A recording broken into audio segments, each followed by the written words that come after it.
Hello, and welcome to our introduction to our project on U.S. immigration and oppression.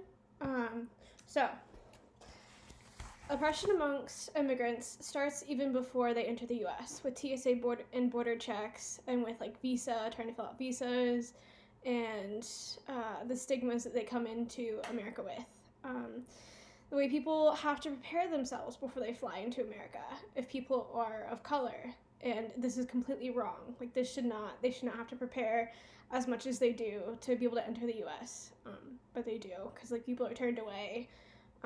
People are detained for several hours before they even come into the U.S. after they finish their first check. And according to Pew Research, as of August of 2020, 40 million people living in the U.S. are immigrants, and 1/5 of our population are migrants.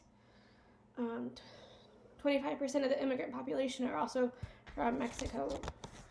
And America is a very diverse country, as we know, but there's just so much ostracization, there's a lot of prejudice, there's still a lot of racism going on, there's a lot of gentrification. There's just a lot going on with our world that we live in right now, and a lot of us are. A lot of us have a story to share with it. There are a few articles that we put on the course site that go with our project.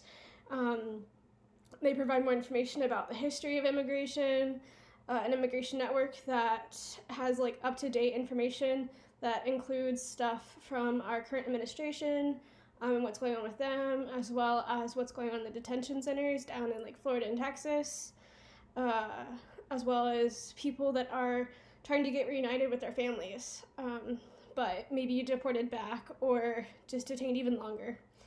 And our group is going to share some of these stories because it hits home to a lot of us. And stories bring people together. We all have a story to share, and our group wanted to be able to share some of their stories.